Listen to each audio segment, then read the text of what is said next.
Dude, let's freaking do it, dude. Dude. Let's do it.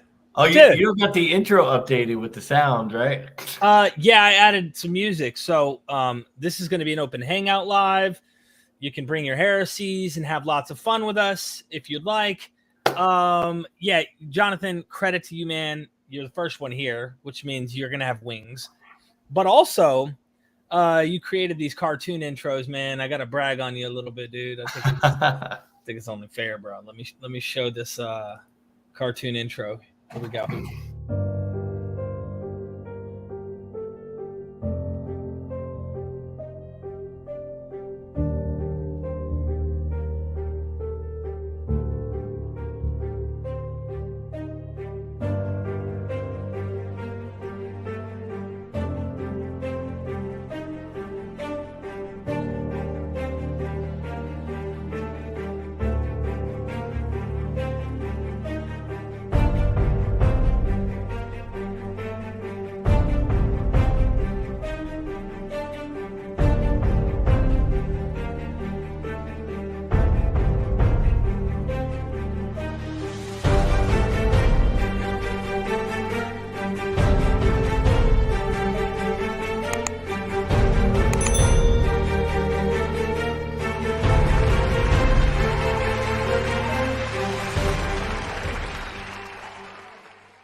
Hallelujah! Say hey, buddy. Oh, hello. Tell everybody hello.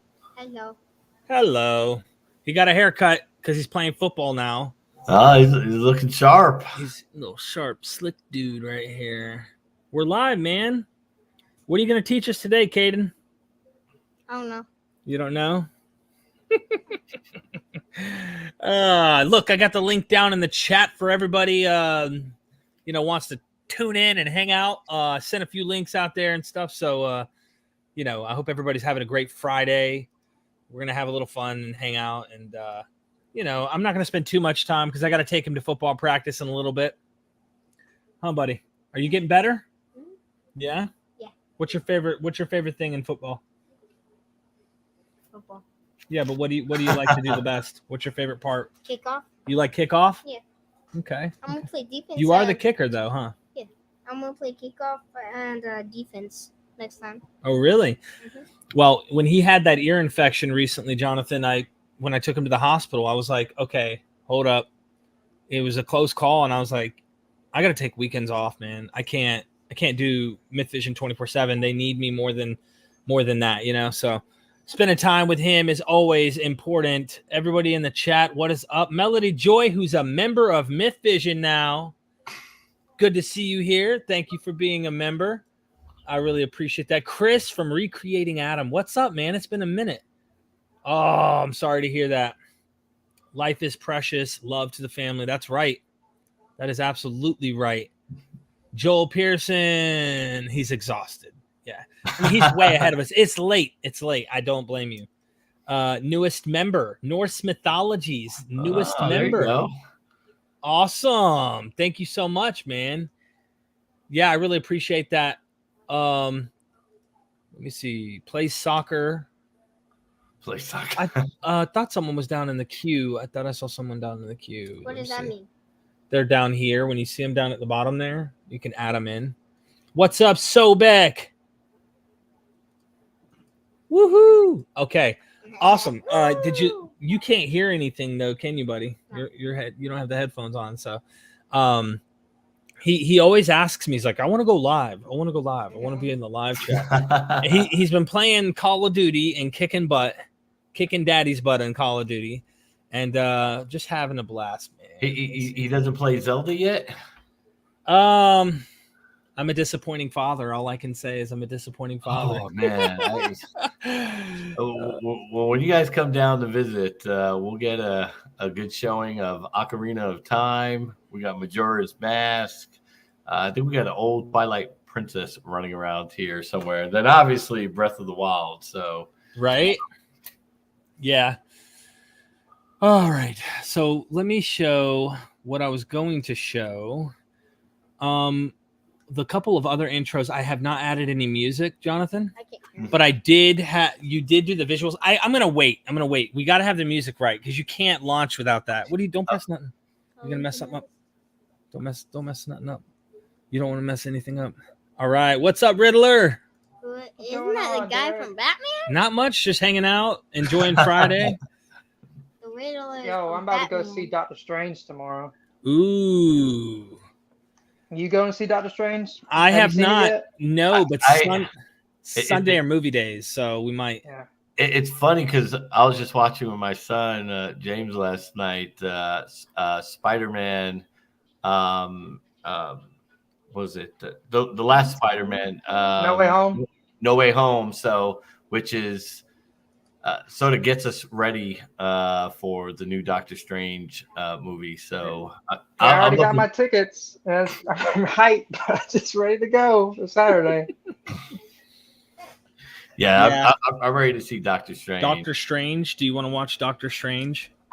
We watched Spider-Man No Way Home. I thought we watched that already. There's a little horror element in Strange, there. but we Just did let you watch know. Spider-Man. Just I don't want you to get scared. I'm just saying. Yeah, he likes a little I've heard. scary. He's not. Like scary?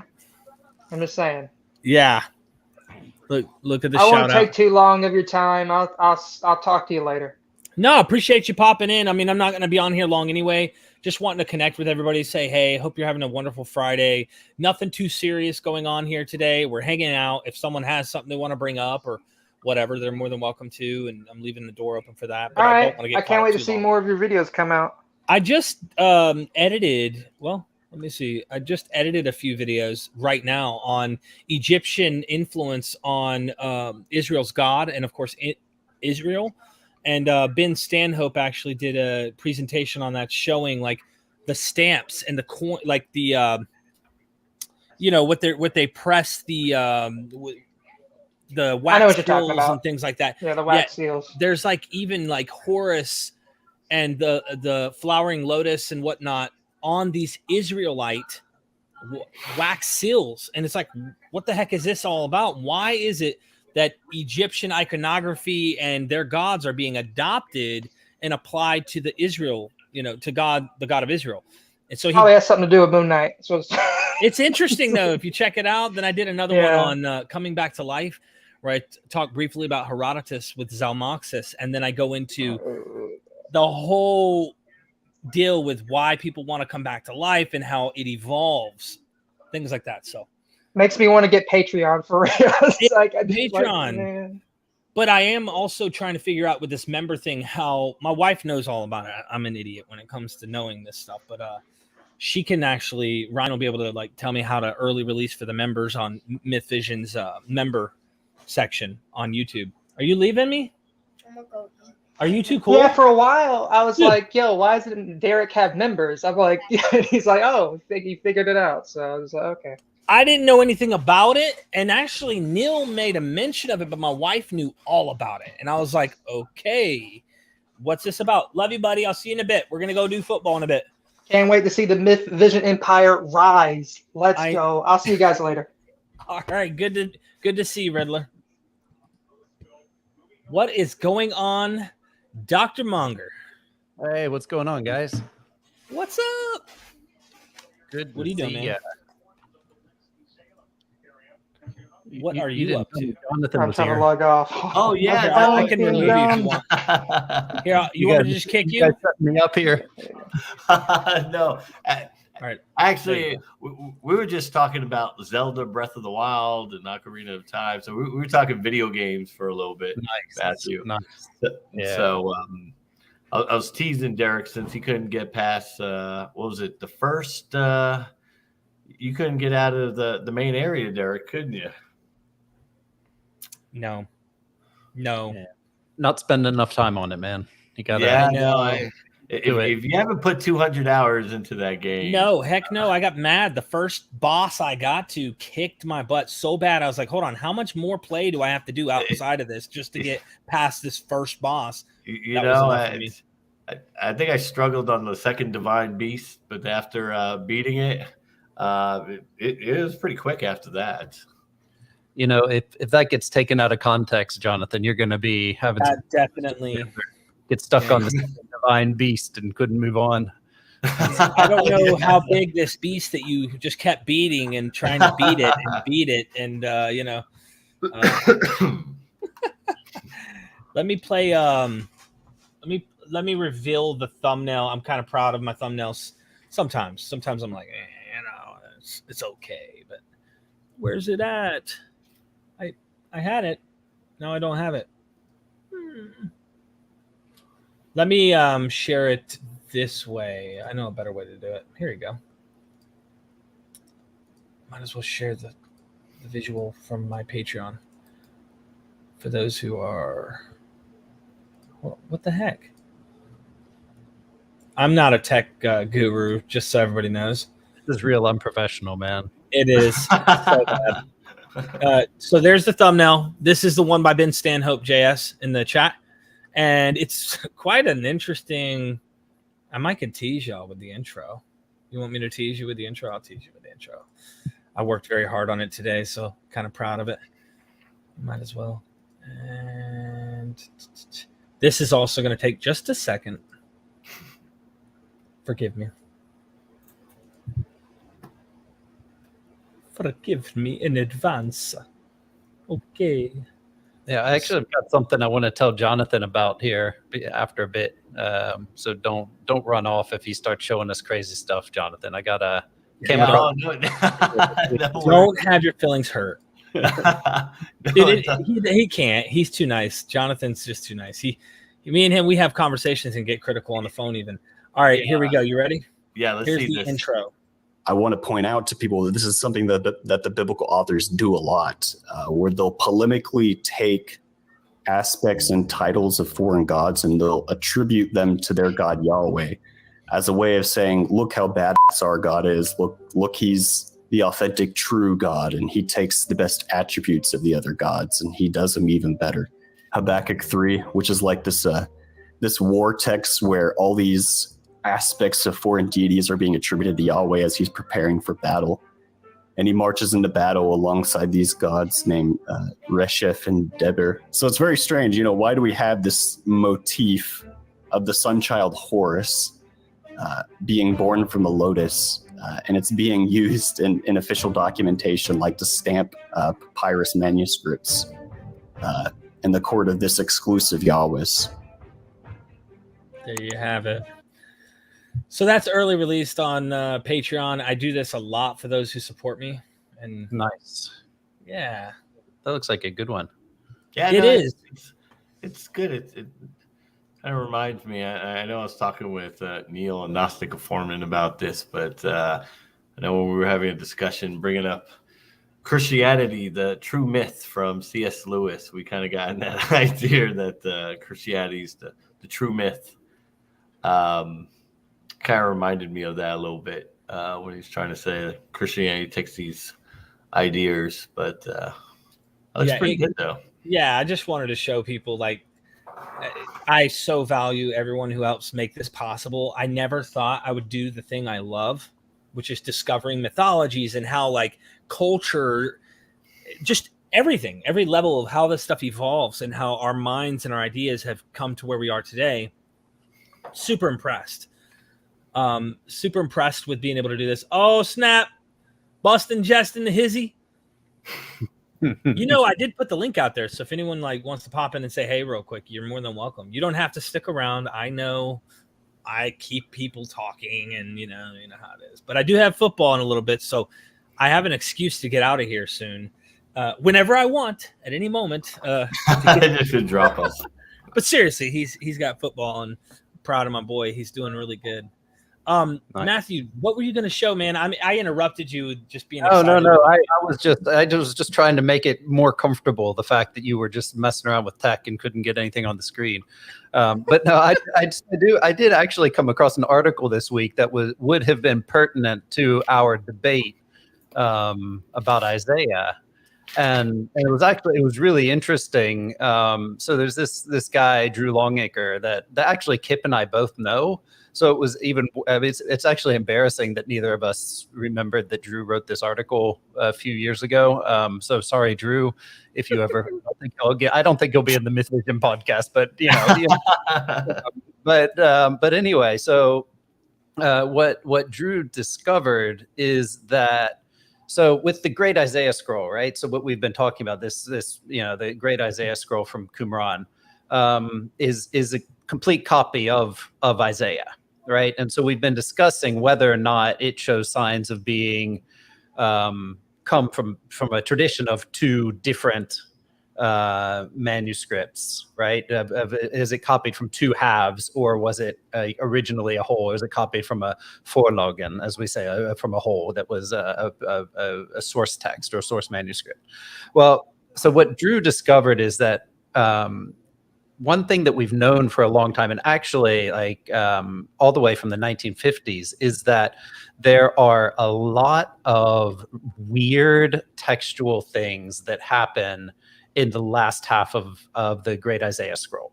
There are just certain places where there's either a line left blank, or there's like just random bad text. Like there's not a lot of bad variants in it, but they show up especially after chapter 33. And so what Drew was able to show was that the from chapter 34 and on, the scribe who was copying it, he was using an exemplar, so a manuscript that was broken at the bottom, that was destroyed at the bottom, because every so often you get to a point where there's just a ruined text, where the text doesn't make sense, or where there's a blank, and the scribe tried to reconstruct it to the best of his memory, or left it blank, or filled in from something else. But he shows systematically that these texts make sense from having a scroll that was just damaged at the bottom, and would have been the most damaged at one end and least damaged at the other, and you would had to have seen that damage continue into 33, 32, 31, 30, all that, if this had come from a single scroll that had continued on after that point. But since that just abruptly stops there at 33, it's a very strong argument for this having come from a single scroll that was damaged, and it explains why after chapter 34 it becomes different. And then that brings us kind of into that discussion about, did Isaiah, was it actually 1 to 33 was kind of the older first half of the book, and that the Germans got it wrong in the 1800s, that it was more like 1 to 33 instead of 1 to 40 or 1 to 39. And Matthew, I got a question, because I know the Great Isaiah Scroll, obviously it represents one particular tradition. Mm-hmm. And I don't know this personally, because I haven't viewed any of the manuscripts, but the Septuagint, presuming that it's naturally from an earlier tradition, do we see anything? And I know the Septuagint has lots of different traditions, but do we see anything in the Septuagint, given that it does, or I would naturally presume it comes from an earlier tradition, that we see any sort of division in the manuscript testimony from the various Septuagints we have extant? Well, the problem is that we don't have any early Septuagint. So, I mean, the only Septuagint manuscripts we have are Christian manuscripts of Isaiah. And so, this is a massive problem when we talk about the Septuagint or the Old Greek or whatever we talk about, is that we have basically no Jewish texts, Jewish copies, they're in Christian codexes, right? Yeah. And so they're later, and so it's really hard to know whether we can talk what we're talking about when we're talking about the Septuagint. We know that things were translated early, but we don't know how to piece that together. What would have been extant and what would have not been carried on into the later periods. Okay. There is a PhD student at my university, actually, who's writing about the transformation of Cyrus in the Isaiah Old Greek, but I just ashamedly don't know enough about her project to argue for it. So I'm gonna have to. I'll get her to brush me up on it and fill me in at some point. But she's she's been writing for a couple years now. She's got a good project going on, looking at the way the Septuagint plays on. Well, I mean, the funny thing about the Greek, of course, is that Cyrus and the word for Lord, Kyrios, is almost identical, right? And so there's this weird thing that happens as soon as you get the Cyrus is the Messiah thing going in Greek. And I don't know if you've thought about this before, Jonathan, but like that Kyrios is Kyrios, right? And that, it's like it's a weird thing that happens in Greek that almost makes you wonder. Like, I mean, it almost makes you wonder if the Hebrew comes from Greek, right? Like, I mean, because you're just like, wait, it makes so much sense that they're going to say, oh, and the Lord shall do this, right? And it's not the way it happened, but it's so close that it's funny. But yeah, so she's doing research on that. But I don't think she has any publications yet, but we'll keep you updated. Yeah, and from the other side of the equation, the Syriac, because the Peshitta is early, or we would say it is. But is there anything that we can glean from the Syriac on this question? So, I mean, I haven't studied Isaiah in Syriac. I've played with a few of the texts where there's some fun textual variants, and used them just for philological fun, as we philologists do. But there's no reason to suspect that you would find things like that, because the Syriac is copied from Hebrew in the second, third, fourth century sometime. And so it's going to be copied from more stabilized manuscripts after AD 70. And so I think after AD 70 or AD 135. So to speak to the general public. So after the fall of Jerusalem and to the Romans in their campaign in the year AD 70, Jews get kind of spread, and there's the destruction of the temple. And then there's this kind of coalescence of rabbinic scholars or rabbinic rabbis that kind of start to form what Judaism, what the canon is going to look like after the fall of Jerusalem. And then there's the Jewish wars that kind of continue up until the year 135. And in 135 is like the end, the Bar Kokhba revolt, and everything is just stamped out. And the Romans they're not going to put up with it anymore. They drive everybody out. And after that, there's not a lot of text production going on, and then things are getting solidified. So whatever's being taken from Hebrew after 135, I think there's a pretty good chance that you're in a much more solid manuscript tradition. Okay. Real quick, AJ, what's up? How do you do it? Tell us how you do it. How you doing? He's delivering mail. That's awesome, dude. You are multitasking. Let me tell you what. This is what I do all day, man. I'm delivering mail, and I'm listening to videos or lectures or all types of different things. I've recently discovered the MythVision podcast and YouTube channel. So I've been watching you for maybe just about like a month now.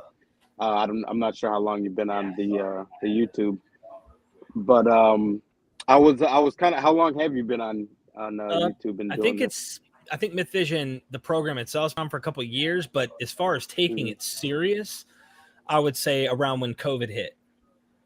Oh, okay. Oh, wow. Nice. Yeah, that's cool. It's like I got laid off for the first time in my life. I never was laid off, and when I got laid off, I was like, let me put eggs in this basket, see what happens. So. Oh, okay. And then hopefully you found something now, or? Oh, this is what I do full time now. Oh, for real? Oh, okay. Cool. Now, yeah, you definitely got some interesting videos and some interesting titles. I see that a lot of it's towards Christianity. I'm a Christian, and I'm going through a few of them. I've went through all of the Muslim ones, or the Islamic ones, because at least right now this is kind of what I'm studying, and I'm trying to not study because not necessarily to attack, but I am being critical, but I do want to be honest about the sources. And so I'm kind of like listening around, and I seen that you are interviewing scholars on certain topics, and so I checked those out. And but yeah, I've also checked out a couple of the biblical ones, and I'll be looking a little bit more into them. They've been quite interesting. Yeah. So yeah, I can imagine if you're coming from, my background was Christianity, so you're coming from that. Like, I'm certain a lot of them are like, I'm not so sure I want to listen to this because this, you know what I mean? I mean, like, honestly, yeah. When you come from that, you kind of feel like there's a sensitivity there. It's like, you don't want to know if you're right or wrong about that. Your experience also probably plays a role in like trying to tell you that, no, like what I experienced is legit. But if you applied that same thing to every worldview, man, they all have experiences, and they're all. So I try to take a critical approach, and let you make up your own mind. I don't want to shove anything down anyone's throat, but if you do want to get a critical side of it, you're gonna get it with MythVision. I can tell you that. yeah, for real. And honestly, I'm not against it. I've actually listened to a lot of criticism against Christianity. And I do so because I don't want to believe something just because I grew up in it. And I didn't grow up really religious. We grew up going to church. At least my mom. My dad, like, it's odd because when he passed away, he still had a Bible around. So I guess, I mean, I don't know if he actually read it, but whenever I would ask him if he would go to church, he would just kind of laugh. But so he was never really religious. And then my mom, she's always been really religious, still is. And she always brought us to church. And so there was a point in time in my life where I wanted to just look into things, and I don't want to believe something just because I grew up in it. And I searched it out. I looked at some of the critiques of Christianity and a few other religions. And I have realized that when it comes to the scholars, like, there's not necessarily consensus on things. There's a lot of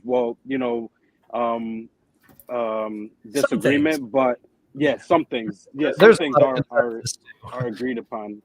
But I've come to the conclusion that I think Christianity has the highest probability of being accurate or being true. And but yeah, I still look into things, and so that's kind of where I'm at. It's the true myth, as C.S. Lewis wants you to believe. It's the true myth. I just did a video actually that's going to be on my Patreon. It's in the vein of coming back to life is the idea. It's like, why did all of these different cultures have these ideas of coming back to life, and their gods come back to life? Whether physical, whether not physical, an apotheosis, it doesn't matter. The teachings are there. And for me, I being flat out blunt, as a guy who's come out of the Christian worldview, it is a double standard to me. It is an absolute double standard to come to Christianity and say, this one's right, they're all wrong. This one's right. I just, that's my opinion, of course, but it's also an opinion based off many other academics who look into this. And I think there's this fine line. I had a conversation the other night, a deep conversation with my wife, and we're going to bed, and she's explaining her experience about a dream that she had once, and how she knew this girl that we knew was pregnant at the right time, and she literally conceived the child at the time and all this, and she thought that this was divine, right? Hold on, we got a couple more people we're adding to the chat. What's up, everybody? She thought it was divine. So we started talking about intuition, and she had her experience was so intense with this dream and what she's trying to describe that she believes that this is absolutely something the universe, a God, whatever, is revealing it to her. Now, of course, if you read ancient literature, the Bible, whatever, dreams are that. Like dreams are these revelations that are given by the divine.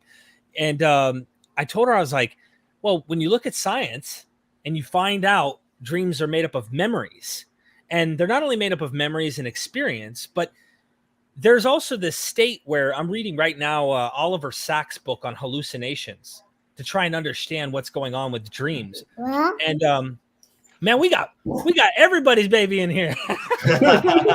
What's up, everybody?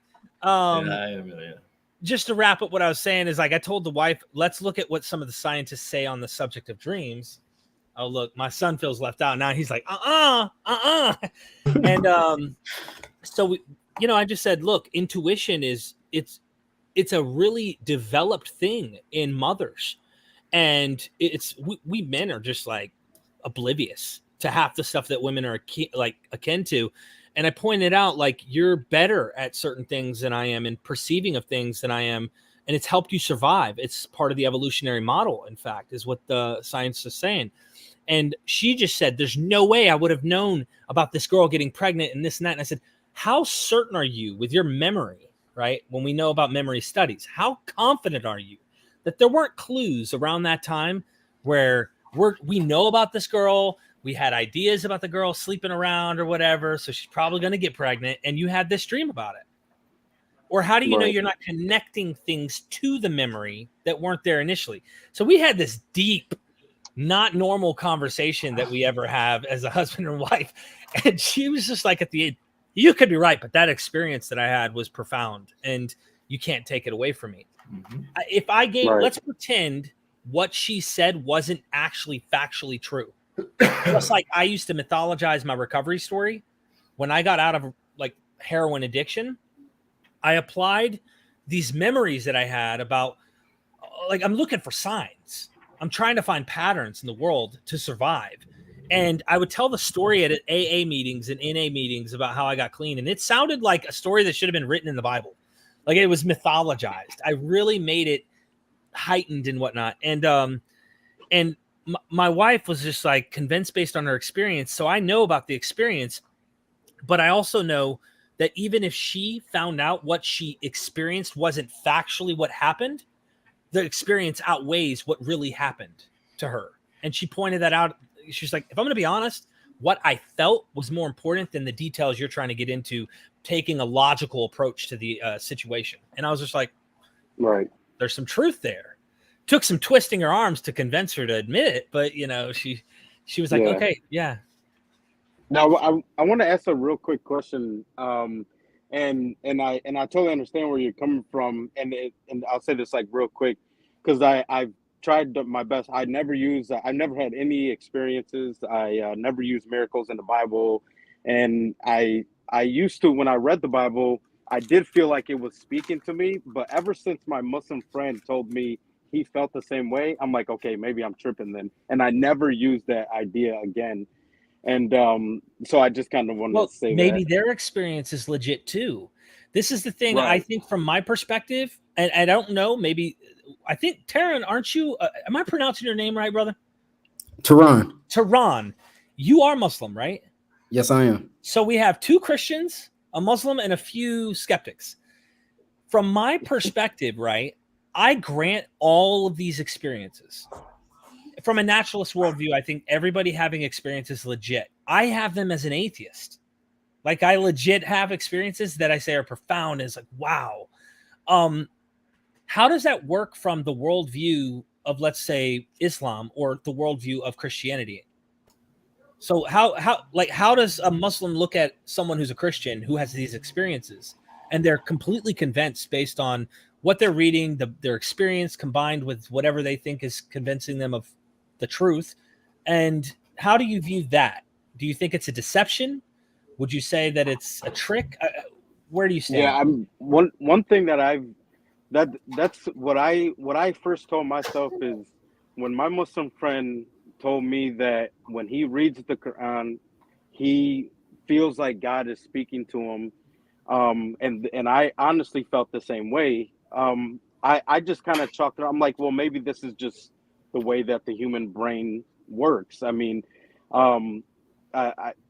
because I'm not taking the experience away. I'm sure he actually feels it, but now I've kind of told myself, okay, maybe it wasn't nothing special that I was actually feeling. It could be just it could be something just like kind of going on in the brain. And so for me, I know some people will use that as evidence. They'll say, well, one reason why I know why the Quran or why Islam is true is because when I read or when I listen to the Quran, I can tell, I can feel it. And I think people do likewise with the Bible, and I think I felt that way to a certain extent. But once I realized that my Muslim friend felt the same way, and I know for a fact that our books contradict each other, I'm like, okay, well then it must be something different. It couldn't be that God's actually speaking to me. That's kind of what I was getting out of it. What do you think? If you don't mind, if I can jump in for a second. Jump in. I want people to jump in. Yeah. You know, I think from a Quranic perspective, the Quran doesn't deny that other religious traditions have a experience as what you described.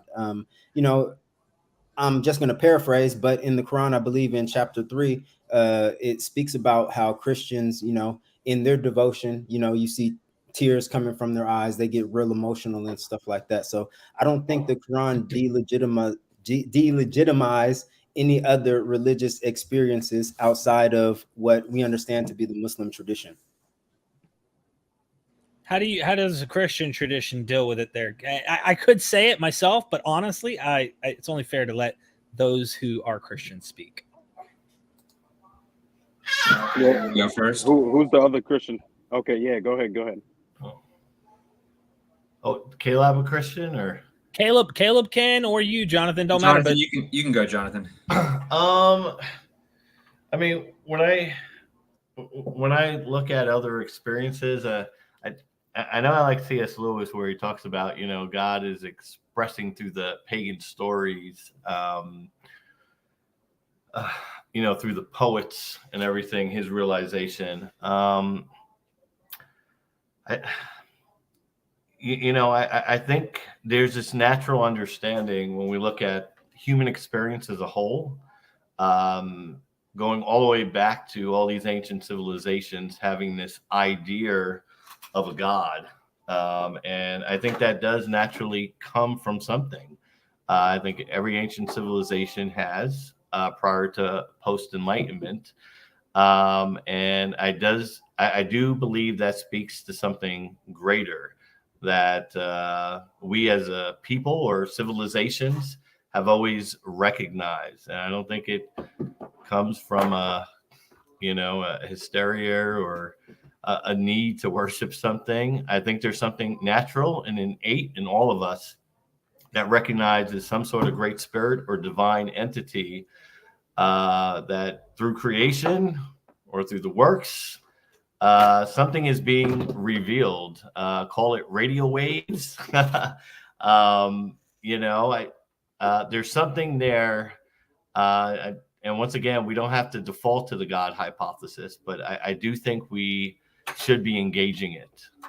When we look at humanity as a whole has dealt with this. So whether for the Christian, the Muslim, the Jew, for the Hindu, something is being revealed to people as a whole. Any other comments from anybody else? Matthew? So I want to push back on that just because, I was totally there when I was a Christian. I would have said the same thing, and I was like, so as I made my way out of Christianity, I of course made my way through the theological explanations of things, and like Pondenberg and his explanation of that God reveals himself through history and through knowledge and all this stuff. And so that you kind of make an excuse for the fact that it's not actually you don't really believe that God's doing these things. So you just believe that they happen, but God's making those things happen and all that. But as you get into actually looking at developmental psychology, evolutionary psychology, things like this, so what you're saying is in a way exactly true.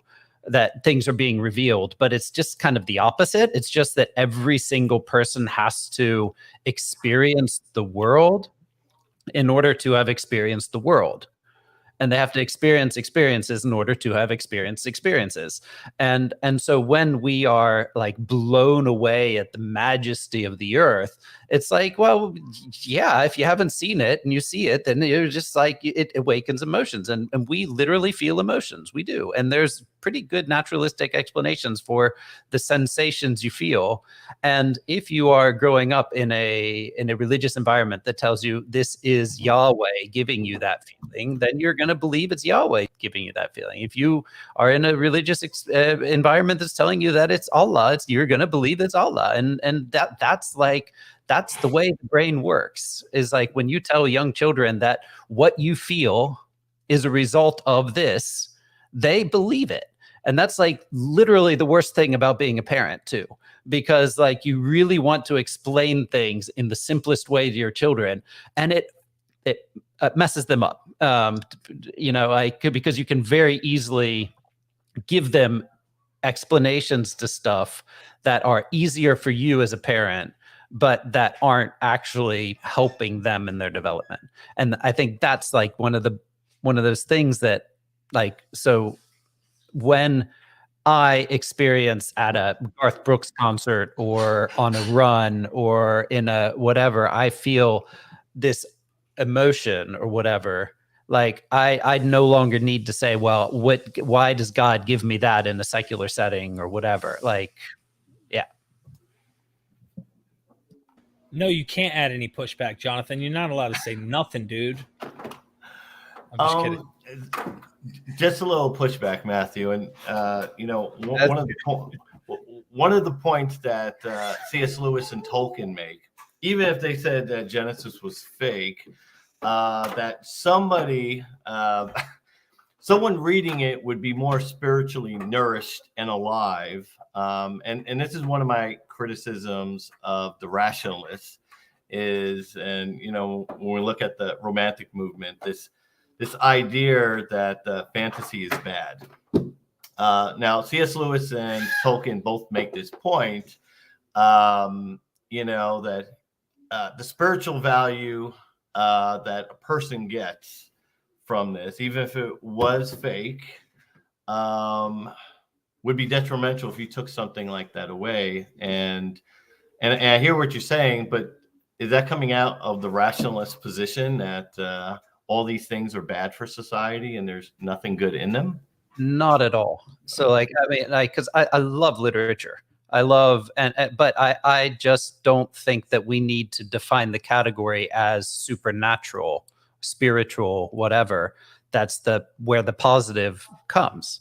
I mean, so you read the Genesis and it gives you something good, like wonderful, like, but that doesn't have to mean that it's a spiritual growth you get. Like you can be like, just have your intellect grow. Isn't that a good thing? Isn't that neurons firing in your brain and experiencing the world through literature is a wonderful thing. Like it doesn't have to necessarily be a spiritual thing, does it? There, real quick on this point, I saw a debate. Don't know if any of you have seen it. Christine Hayes debated a rabbi on the Talmud, and he was approaching the debate in his opening statement saying, you can't read the Talmud like a historical literature. You're trying to find out the who, what, when, where, why, and how. He's like, that's not why or how this thing was written. It was written for application of its followers, for those to learn and apply to their life. And she mopped the floor. I must admit, I'm not going to say he's wrong about that. She applies that and says, but here's the deal. She says, the way you get a religious experience from this literature and you believe in it and you believe what the rabbis are saying is true and things, I get it from learning what who the rabbi was, when he lived, what were the issues he was dealing with, what did he mean when he said this, and all of the details. So like the facts about history, she said, I get a religious experience from that, while you get a religious experience, some ontological way of believing in this stuff. And she's interested in knowing there was a man in the 4th century who had a struggling, diseased wife. And this is what he was going through when he wrote this, and here's why. And so applying and like getting in depth like that, that's what I'm into now. Whereas before I used to read it and it's like, it was only for like the religious, spiritual, like, I don't know, kind of magical thinking was being applied to the literature, if that makes sense. I don't know if that makes sense, but Derek, I feel like I have the same take as you, but I still feel like it gives me a religious experience, like as what the scholar, that lady you were describing, said. I want to know the when, what, where, who, why, something that you kind of don't get from a traditional religious take on religion, if you understand where I'm coming from. Yeah. I don't want to cut everybody off. So other people would love to jump in. So, well, I just have a follow-up. Yeah, go. Curiosity, Jonathan. And is it John or Jonathan? Jonathan, you're muted. In the name of Jesus, be unmuted. I apologize. It happened. Wow, you just did it. Oh, I'm just teasing. Go ahead. Hey, I told you it was true. But yeah, no, I go by Jonathan, Gary. And Jonathan, are you, Derek, is this your Christian friend Jonathan that you've mentioned to me before? Yes. That you love so much? Okay. Yes. Well, Derek loves you, Jonathan, first of all. So you have a great friend in Derek. But I just had a question about, you said, you asked the question of Matthew regarding fantasy, and is it bad to take fantasy away? And I think that's an interesting and probably an important part of the discussion. Just a question I have for you is, where does fantasy come from?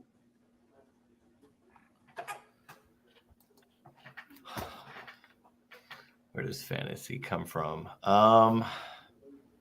That's a good question. I'm not going to even pretend to suppose.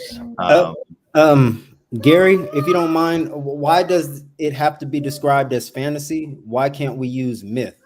Because I think that might change the dynamic of the discussion, given what myth means compared to fantasy. Fantasy just seems like fake, but myth, our modern understanding of myth might be very different than how maybe the ancients understood it, or within the context that these scriptures were written. Well, I think whether we call it myth or fantasy, but there might be a story that's mythological or a story that's fantasy. It's nonfiction, whatever we want to say about the story. And it's just really an interesting question to really think about. Where does a mythological tale or story come from? Where does a story of fantasy come from? If I say, well, there's a mythological story about about a man with a red suit with a beard, and he comes down my chimney at night and brings presents to my kids, and I know that sounds silly, but it's a story. It's true. It's Saint Nick and maybe it's based on a real person, but there's magic around it that makes it even more appealing and fun for kids. And maybe you don't want to tell them that it's not real until they're old enough. But my question is, where does that story come from? How does that develop for mythology or fantasy? Well, I know we get it in literature, the poets and the writers, and we see it throughout many civilizations. And I know C.S. Lewis kind of interprets it as, God revealing himself, or these myths, through the means of poets and these ancient societies of who he is. So we get a kind of sense or a view of God through the means of these. Does that mean that are you saying that all fantasy and stories and all mythological stories are manifestations of God? Well, C.S. Lewis understood it like that God was revealing himself in his work, Christianity, the True Myth. That's how C.S. Lewis understood it. What we see in fantasy, these other religions, God sort of expressing himself through the minds of the ancients and these civilizations and the literature, which goes back to this idea. Where do we get this idea of the Great Spirit or divine or these stories. But the other side of that coin, Gary, is it a figment of our imagination? Is it something that we're creating and mythologizing and using as propaganda in some way? Not saying that Matthew is saying that, but it could be a byproduct of our subconscious. If I may, whenever anybody shows a super chat, some love to support the channel, I always try to focus on giving them that love back. And so thank you, Mr. Monster. First, I want to say thank you. I don't know how to pronounce your name properly, and I wouldn't want to disrespect you. Something obviously doesn't make sense in religion. Thank you for the super chat. And then Mr. Monster had a question. How come Christians believe God is absolutely necessary for moral objectivity and truth? Why does God have to be the only source of meaning? Wouldn't you agree also that this is the Muslim perspective? So how would you answer this question for our super chat? Thank you for the super chat. I don't know Are we who doing Christian or Muslim? As a Muslim, I don't make this argument. I don't believe atheists, because they don't adhere to some kind of religion, can't be moral or objective. Good man. I think there's. Sorry, go ahead. Yeah, no, I think there's natural, the natural law is imbued. And I know in Christianity and other societies understand this as well. There's that moral framework within all societies that we see. They all understood an objective, or for the most part, objective moral framework. But I think my only fear, in getting away from a Christian worldview or some of these others, is that moral framework hangs in a balance. If we get away from, I would say, at least the Christian worldview, where morality no longer becomes objective. So what is your definition then of morality that's objective? What is your definition of objective morality? Well, I would, obviously Christian, and I'm probably biased on this standpoint, but, just to be honest, I would say that the Christian worldview, and I do feel that the Hellenistic worldview, the Greeks and the Romans, came over to Christianity. They left their particular worldview for Christianity. It has had a major contribution in the building of Western civilization. And I think, Ehrman has made comments towards that view. It has. Well, maybe just like, what are the top 3 things on the list? If we made a list of what is unique. So I mean, I could make a whole bunch of arguments about morality and what my religion might say about morality. I'm Mormon, grew up Mormon. So as a Mormon, I could talk about some, ideas of morality, but some of those things might connect, some of them might not. But I just think sometimes when we talk about morality, especially objective morality, and that somehow Christianity has a monopoly on morality, we could argue that. And so maybe just to get specific, what Jonathan would you say are like top 2, 3 things that are specifically objective morality items in Christianity? I mean, like murder. I mean, what are the top 3? I think in Christianity, I think Tom Holland, the cultural psychologist, has made the point that monogamy in Christianity, particularly the protection from children. Did you say monogamy because I'm Mormon? Is that why you said monogamy? No. This is not polygamy. It's gonna hurt. No. And obviously I didn't. What I didn't say on there, Gary, was the marriage to one wife. I did not say that. What I did say monogamy in the sense that we're committed to our one partner, and I'm trying to bring up a uniquely distinctive characteristic of Christianity from the moral side.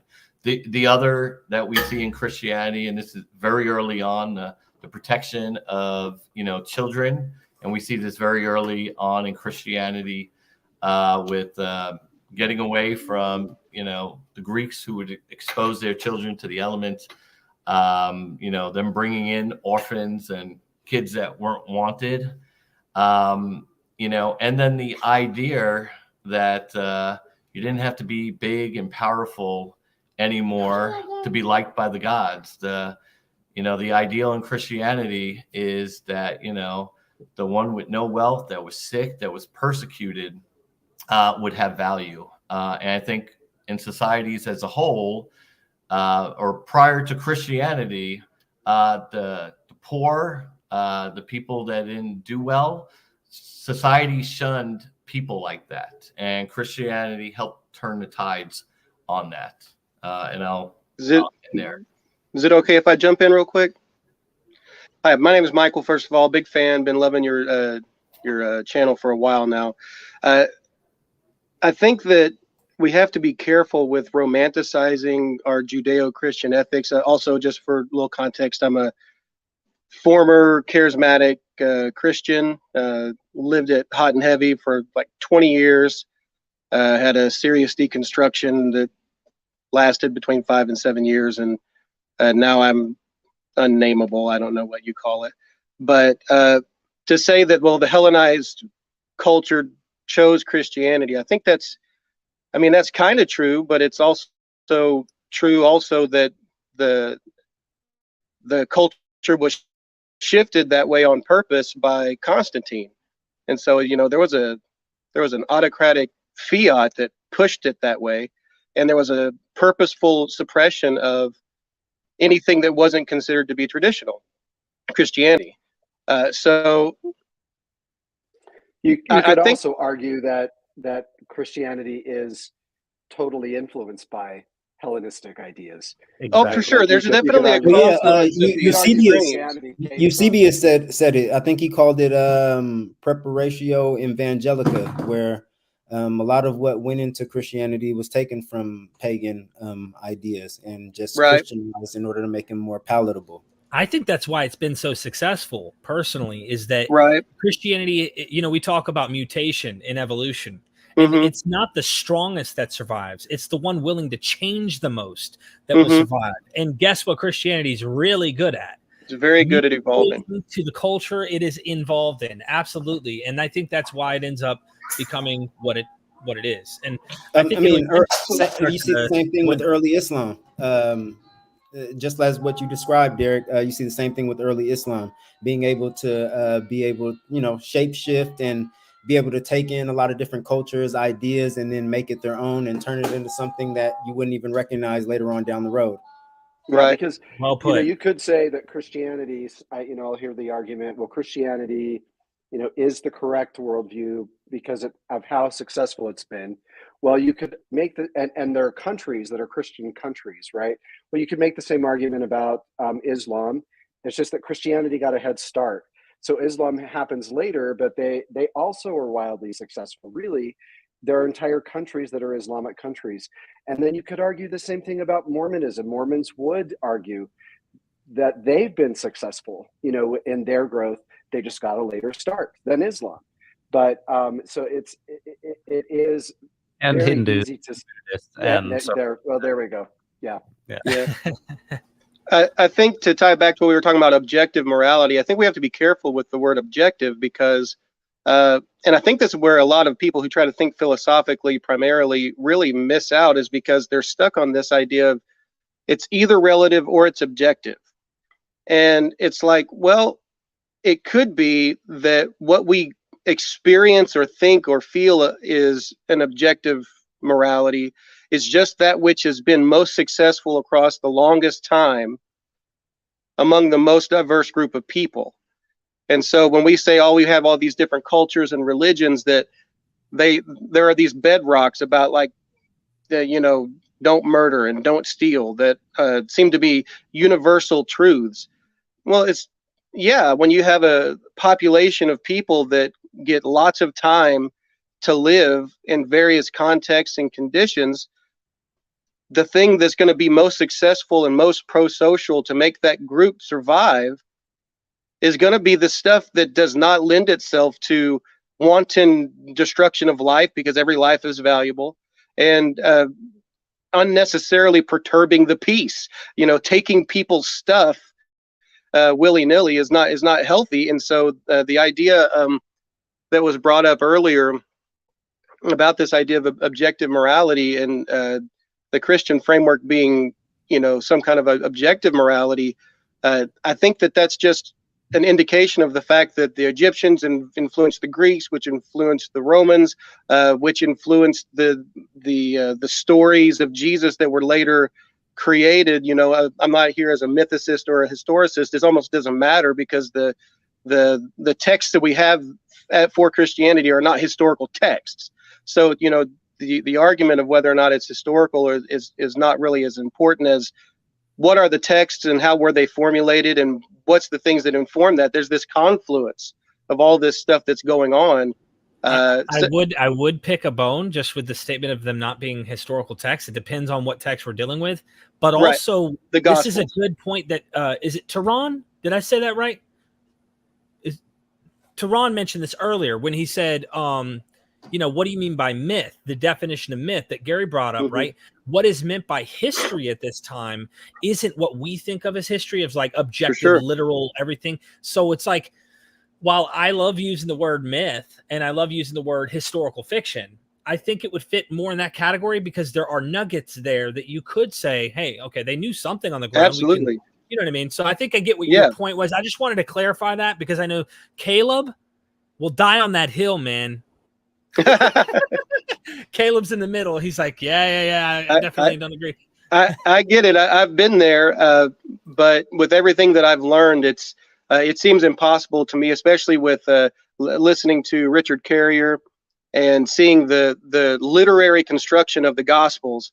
It's obvious that the text itself is not what we as postmodern people would understand as being a historical text. It's not that there's nothing historical about it, but it was created with a certain goal in mind, a certain thing to take away from it, and details were embellished and or created in order to support that thing. And that's fine. I think that it becomes a very powerful piece of literature by that. I don't think, as a fundamentalist, that crushed me. But as a person who's post-fundamentalist, I actually see it as a strength of the text, because it actually gives you kind of a path to walk, which was one of my biggest critiques of the Western church, is that we don't have a methodology for our spiritual path. It's like read the Bible, pray, and maybe fast if you're crazy, and just believe in God. And I understand the whole idea of trying to get away from works, but what we end up with is a bunch of people that we don't really get very far in our transformative experiences, unless you're charismatic, and then you might have an experience here or there that is really kind of life-changing. But it just kind of, you feel like you're going in circles, like the children of Israel lost in the wilderness. And looking at Mark as something that actually has a point to it gives you kind of a path to walk to help change your thinking on things. And I appreciate that more. If I may, I got another super chat I want to jump on, but I wanted to tell you guys one unnecessary piece of information I found out recently about the Teenage Mutant Ninja Turtles. I'm not kidding. Okay. I grew up loving the Teenage Mutant Ninja Turtles. The four, Michelangelo, Leonardo, Donatello, Raphael. These are all painters, artists, if you will, throughout history. But I found out that they have this new comic book where all of them are dead but one. And one of them, anyone who's been into the world of fiction or into this motif can value this. I don't know who the turtle is yet, but he picked up all the skills of his brothers. And now he knows all of the arts and he knows all of the wisdom. And so for me, my hairs on my arms stand up when I read this stuff. And I'm going, this is amazing. I was into that myth as a kid, watching the ooze transform these little normal turtles into these ninjas trained by a rat. Okay. Like I love it. And so I read the Gospels like that as well. I read literature trying to find those things. And in fact, I'll go so far as to say, when I'm investigating Islam, I think a lot of Muslims have misunderstood me, even though I'm critical. is I want to discover the lore, the legends, the stories that are around in the culture, things like that. So I value that. Like, what is Dual Carnine? Is this Alexander the Great? Is it tied into some legend about it? What is Magog and Gog and the Great Wall? I want to know what people were thinking at the time to understand why they wrote it. I get an experience from that. Not saying I literally believe this stuff. So anyway, we got someone else in the chat too. And jump in on that too, because like I think what Michael was saying is really important, because it's also true of all the other literature that's behind the Gospels or behind everything. Like, I mean, the Hebrew Bible is being reworked into the Gospels, just like Greek literature is being reworked into the Gospels. And behind the Greek literature is something that was reworked into that Greek literature that at that time. And behind Genesis, behind Exodus, behind all this are sources that were reworked into their positions in the Hebrew Bible.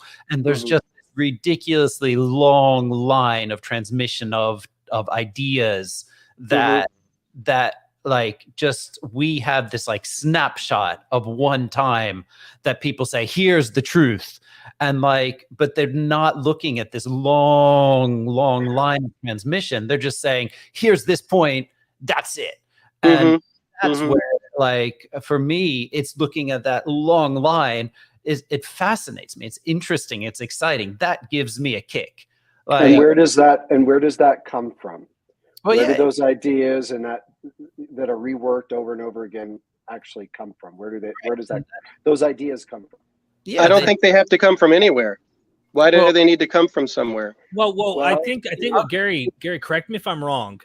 I think what you're trying to say is the concepts that have developed over time, I would say they came from experience, observation of the natural world, being oral peoples before we wrote things, right? This is complicated. I'm probably only touching a few of the many, many things that can go into this, but observations of the natural world, human experience, coupled in now that we know how to tell stories. So now we want to, I think humans understood that people remember things better when you tell them in a story format.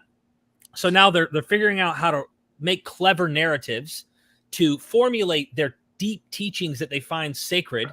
They find things they count in the world. You know, we're at this point, we speak language, we know numbers, we understand how to count and things like this. So now we're incorporating all these things that we find as spiritual, valuable, and intense in our own experience for survival. And all of these things coupled together, that's what makes religion so unique and interesting, is it's not like, oh, I just believe in God. There is so much tidal wave of information that got us on the path to believing in these things for many reasons, I think. And some say it's necessary. Some say, is this a kink in the evolutionary model where we screwed up and went too far in the other way? The point is, I see that it's part of the survival process, and those observations are now becoming anthropomorphized. We're giving unique entities to the volcano and saying it's the god. I mean, if you go far enough back, of course. And that idea evolves as we learn more about the world around us. Now we know that ancient cosmology isn't correct. There isn't a solid dome over our head like what you might find in the ancient Near East in the Bible. I think I barely even scratched anything about this, but I think it's something in that vein of why it all comes as a tidal wave to being developed into religions. Yeah, well, and it's not a tidal wave, but it's just that these things just are so easy to develop, right? Legends are so easy to develop. And like, so anybody that wants to see how, like, ironically that can happen, go look at Kip Davis's YouTube channel and look at his video on Josh McDowell, like the Christian apologist, right? And look at how he develops his myth of his conversion in writing over time. Like, he literally develops his own myth. And it's like he goes from just having done a couple things and gone to Europe and had this conversion experience, and then like all of a sudden, like in the end, he's like, he's in a dark library someplace in London that he can't seem to recall where it is, and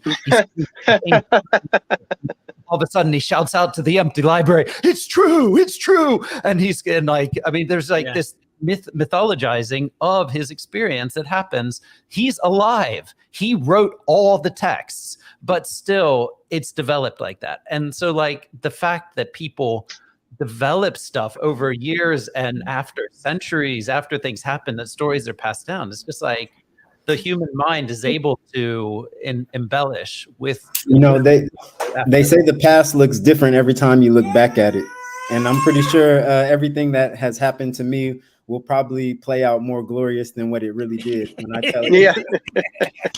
That's Well, why I hope that Oh, go ahead. I hope that poking at that, Gary, didn't come across as being brash. I just wanted to point out that there's this tendency for us to try to attribute some sort of agency to something that seems to be so universal to us. Whereas I think that what Derek was describing about this converging of all of these different things that make us uniquely human are just kind of part and parcel of the package. And if you want to call that divine, I'm fine with that. I'm not an atheist in the sense of I'm not a materialist atheist. I'm something else. I still experience the divine in some kind of way, but I'm just not ready to call.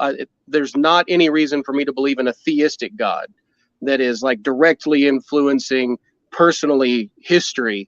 I think that it's all an unfolding of whatever the divine life is that's driving all of this creation anyway. And so it's there's a yogi named Sadhguru who said that, listen, if horses were the most intelligent species on the planet, all the gods would look like horses. I think because Xenophon actually says that as well, ancient Oh, Greek. okay.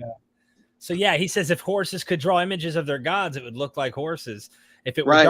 dogs, and of course humans, we have images of gods sitting on thrones with a pantheon. But let me get a couple of these super chats. I just want to give a shout out real quick. Nathan in the chat, Daniel in the chat. What's up, everybody? I have football practice coming up in the next, 45 minutes. So let's have fun and cut each other off and interrupt and argue and have a blast. Mr. Wachira says, even if we grant that God is involved, then which one would that be? Christian, Muslim, Hindu, or are they all the same? How can we tell which one? Now, this is where I would say, and it's not against the other religions, but what we do in a lot of the other religions is more of a personal experience. I know I've talked about that on here before. In Christianity, especially when we look at the resurrection account or the claim that we're making, we are presenting a much more objective framework to falsify. As I mentioned in the past, Buddha under the bo tree, we can't test that experience empirically. It doesn't give us an objective foundation to falsify it. Well, how can we test the resurrection? That's also still just a claim. No, it's a claim that can be falsified. You're talking about an actual event in Jerusalem. So that actually happened. Buddha sat under the tree and experienced something. Yeah, so the fruit under the bo tree. And I would say the same thing with Islam. Obviously, Muhammad had an experience in the cave, and even to Mormonism. When we talk about the revelations or the personal experience that they had, those we cannot empirically falsify because it's a personal experience. If something happened, either the angel Gabriel. That's true. That's true of the resurrection. True of the resurrection. Well, too. Christianity can be falsified. So if all would have taken. So you're conflating the event and the experience. And so if you're saying that the resurrection is unique because it's an event, well, all these other things, that Muhammad being a place or Buddha being a place, those are events. But what you're conflating is what happens because of it. And you're saying that salvation through resurrection, right? That's kind of what you're bringing into it. Because if Jesus was walking around after everybody thought he was dead, it's nothing, right? And also if Buddha sat under a tree, nobody cares. If Muhammad went a place, nobody cares. It's what you're saying happens because of it that matters. I'm saying it's very difficult to, and let's just say with the Mormons, and it's not to pick on you, Gary. No, that's okay. But all I'm saying is, let's use Joseph Smith as an example, just so I understand where you're coming from. Joseph Smith, his experience is he goes into a grove of trees and he prays, and God the Father and Jesus Christ appear to him and tell him that there are these golden plates that he can translate into the Book of Mormon, right? So you're saying that that's not falsifiable. Is that what you're saying? Or that it is? So the experience, I can't say if that happened or not. I mean, there's there's not a framework that's saying. Now, if the resurrection account, like I said, well, there was no Joseph of Arimathea that had a tomb. There was never no tomb in there. So the whole event is falsified. Or people went and showed up and now here's what actually happened. And I know in Herodotus and Plutarch, we have similar stories, but at least with Herodotus, he provides us a counter narrative. With the resurrection, you're saying, why are you saying it's falsifiable? Well, because we have a place, we have Jerusalem, so major. Well, we have New York for Joseph Smith. Yeah, but the experience itself. Now, what's being claimed here is that Jesus rose from the dead. Now, we have other accounts in literature where similar claims were made, but Herodotus and Plutarch actually provide us a counter narrative. It was most likely the Senate that killed him. So for Herodotus, it's like, the guy was seen walking out of town. And when we went to the place where he supposedly had died, there was no one there. And someone saw him running off out of the city. So wouldn't it be fair, Jonathan, though, if, and this is my skeptic me coming out, wouldn't it be fair if we found literature from someone who was not a Christian writing about these events? And what I find in the New Testament Gospels is at least a snippet, a sneak peek of other people's ideas. If you grant that is a real argument from people, like someone stole the body. Okay. Yes, that was saying that, but we don't have. My point is we don't have a Herodotus who supposedly goes to these people in a foreign land and he talks about their god called Zalmoxis, who had a different name, then describes how their ritual was throwing a guy up to impale him on a spear. And then when it didn't miss, they blamed the messenger, said he was a bad person. Then all of a sudden, one day he hides in a cave for 3 years underground. He comes up on the 4th year and they're like, oh my gosh, he really died and rose again. This is really something in Herodotus book 4, 94 to 96 that I just did a video on. And I thought, this is interesting. But then he goes on to say, now, I don't believe this account is true. I think that he may have been a real guy who existed before Pythagoras, and he gives an account. In the Gospels, all we have are people who believe in Jesus. And their whole goal is to convince you, like propaganda, this is true. If we had literature from someone else, like a Celsus in the 1st century, then that would be like, all right, this is impressive. And that raises the question, is that the dog that didn't bark? They were unable to falsify it. I don't know. After I think that is an old. Can I say something real quick? I'm gonna get going. I'm sorry. I just want to say. Go ahead, AJ. I do. Go ahead. I appreciate you having me on, and I'll be continuously watching, and hopefully next time you have this live, I'll jump on again. So, peace to everybody. I'm going to call your manager and let them know. I'm going to tell your manager how hard a worker you are. You're going to get a raise, okay? You have entertained us during this live. Seriously, AJ, thank you. I've got James Apperson, who wants to come on real quick. And thank you, man. I'll see you again. All right, James. James had one thing you wanted to bring up, guys, and then pop out. So, James? All right, so I can't attest to what did or didn't happen with all those different stories. I just know that it sets a really dangerous precedent to give credence to anyone claiming that a divine super authority, an unquestionable, unchallengeable moral authority has given them a message to give to everyone else. Because the moment you give that idea credence, you create a platform, a stage, and a precedent for predators of every type, and just crazy people as well, to come onto that stage and say, oh, me too, and here's what he said. And so it creates lots of division in our world. It creates a lot of opportunities for unearned trust under a bad premise, and it does a lot of damage more often than it does good. Mm-hmm. That's it. Thanks, James. I'm sorry you had to wait.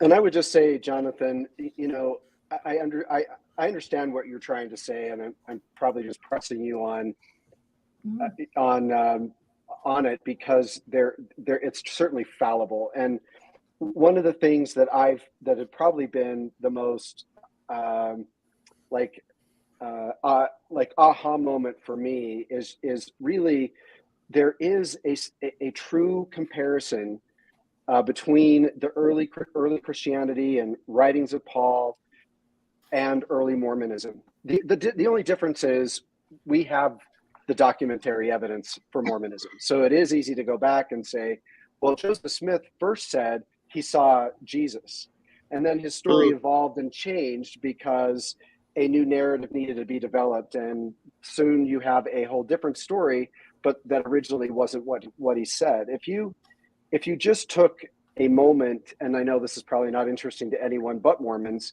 to actually kind of look through our history and how our religion evolved and actually read back through the historical evidence, the documentary evidence, it does become enlightening to realize, oh, this is how religion forms. This is how, from Christianity to Islam, it is really well documented. And what my point earlier, when I said, where does all this come from? My point was not that it comes from somewhere, a supernatural source. It comes from our minds. Mm-hmm. It comes from human beings. That's the story, the evolution, and so that's really the similarities are incredible if you kind of take the time to like set aside biases and actually kind of read the historical evidence. I do want to give a shout out. Or documents. Just a shout out to Jojo Freelancer. Jojo, I don't usually like going out and finding my email, but man, thanks for the support. He says, I believe that God is above all religions and everyone, and that the Bible and the Quran are taken as idols if they see God through the lens of the book. So it's just his statement. Thanks for the little PayPal there, my friend. Anyway, welcome. But I do agree with Gary that a lot of these religious identities are human constructions. I still believe in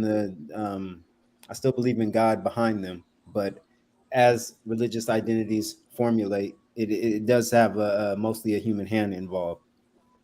Well, that's all that it can be, if you ask me. I mean, any divine that might be behind the lens can only be seen through the lens, and the only lens we have is the human mind.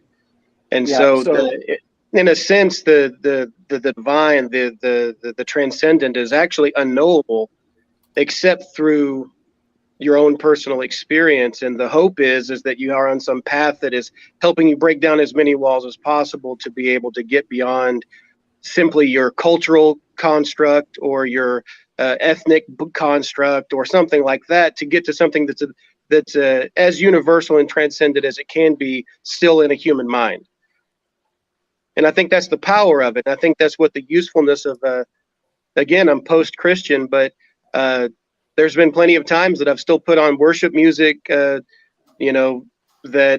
gives me the same feels that it used to. And it produces a certain experience, a certain feeling, a certain mode of mind that carries me to a certain point. And I can see through the lens of Scripture the God that they're describing, but that doesn't mean that you stop polishing the lens. You keep polishing the lens, and the vision is going to change. You keep changing the focal length, and the vision's going to change. But then do you look at that religious experience that you have had, maybe from worship music, even though you don't identify as a Christian? Would you say that experience is fake? Definitely not. I've had some really, really formative experiences during my time as a charismatic Christian. I've had multiple visions of Jesus that were like life-changing. I've had, experiences with angels that were just like absolutely just mind-blowing and life-changing, and they set me in a certain direction, but I don't consider them to be fake. What I consider them to be is an experience of my mind from a certain point in my cultural and ethnic perspective, that whatever phenomenon I was experiencing was being filtered through my mind and all of the trappings that I'd put on it up to that point. And that's not necessarily a bad thing. Sometimes you have to put on certain glasses to be able to do certain jobs. Not every lens is for every moment, but I'm also at a point now where those experiences, they did what they did, but if I were to have those same kinds of experiences now, they would feel kind of worthless and empty because I'm not in the same place that I was then. I totally agree with you because when I first became Muslim, I was more of the Wahhabi type. So yeah, man, a lot of what you just said definitely resonated with me. That it maybe if I was the Muslim I am today, back then, it wouldn't have done what the Wahhabi version of Islam did for me at the point that I needed it. So did just so I'm not cutting everyone off, did anyone else want to add to that in particular, or mention their own experience?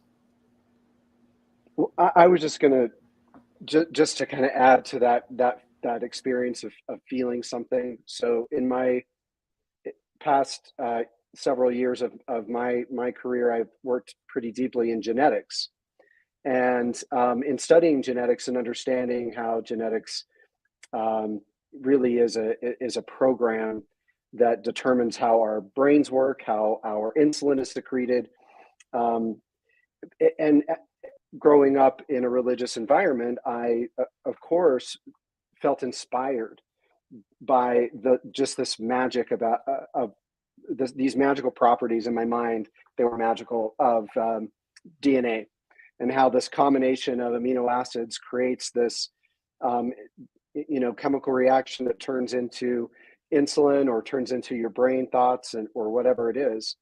And so of course, feeling that inspired feeling, I could say or did say, oh, this just strengthens my belief in God.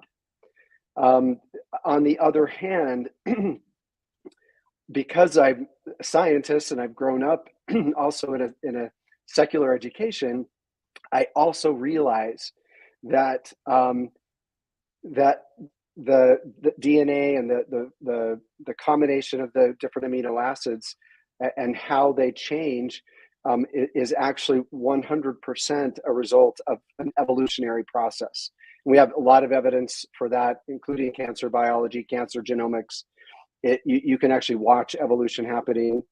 And then I also can realize, or do realize scientifically, that part of the reason I feel inspired, though, and that feeling of inspiration, is dopamine.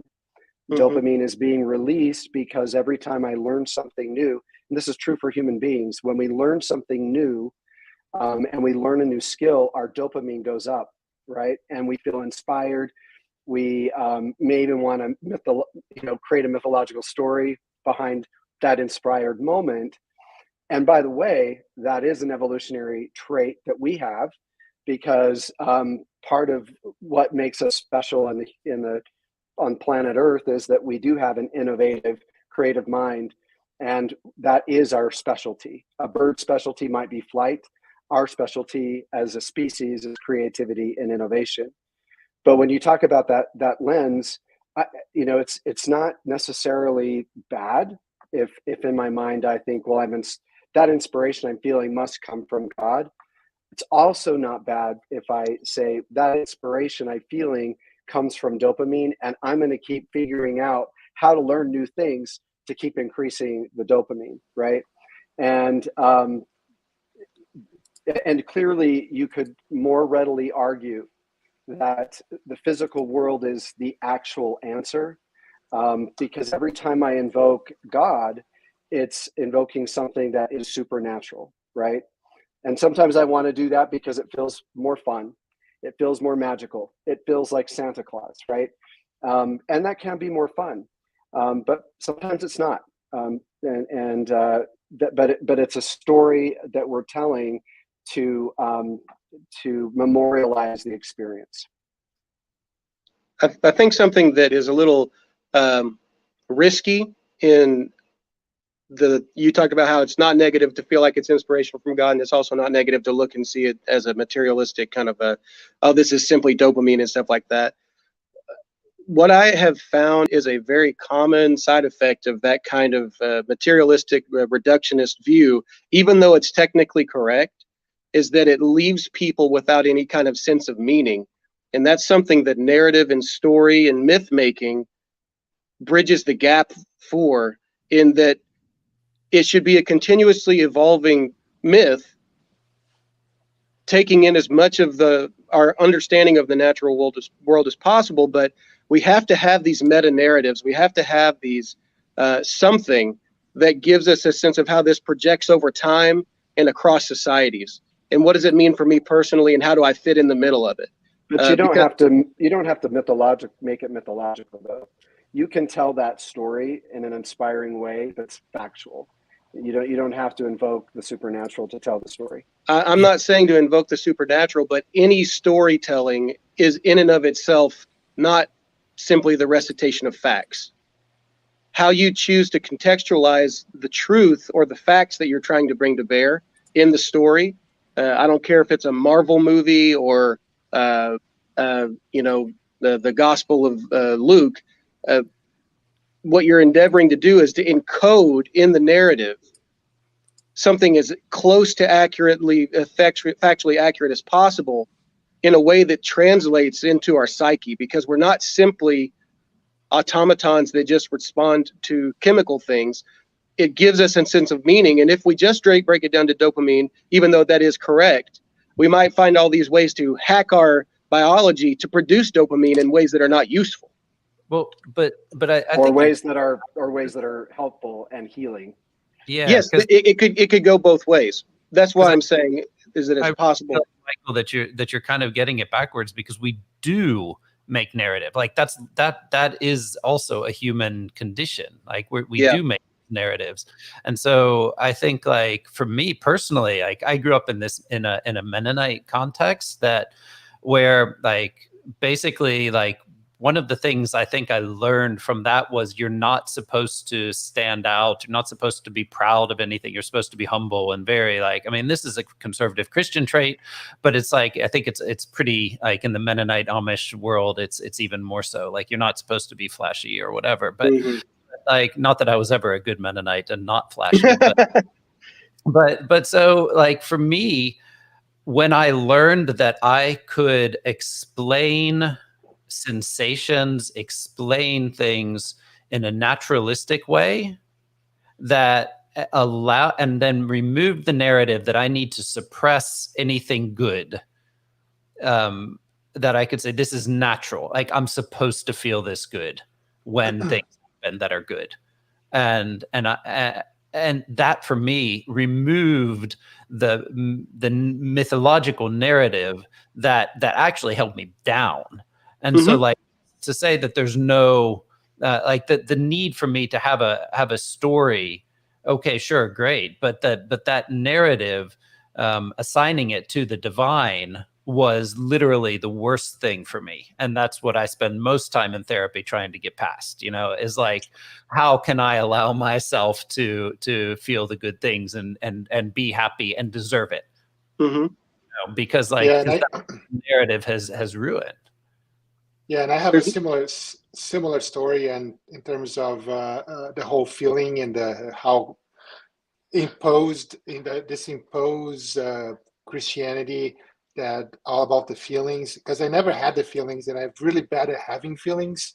And then you have this pressure on you inside of Christianity that you have to feel this way, even in a very non-speaking tongues type of environment. You have this, even the worship, you have to raise your hand, you have to feel these things. This having been free of this, people imposing that on you, and if you're not feeling those things, you're somewhat less than human. That's what's really freeing, to be able to just say, like, I don't feel it, and that's okay. I'm still a human even when I don't feel anything. And that's my problem. That's what I fight with. That's why I started becoming an anti-theist, is because of that. Like, people imposing the feeling of God into other people because they feel it when a lot of people don't feel it.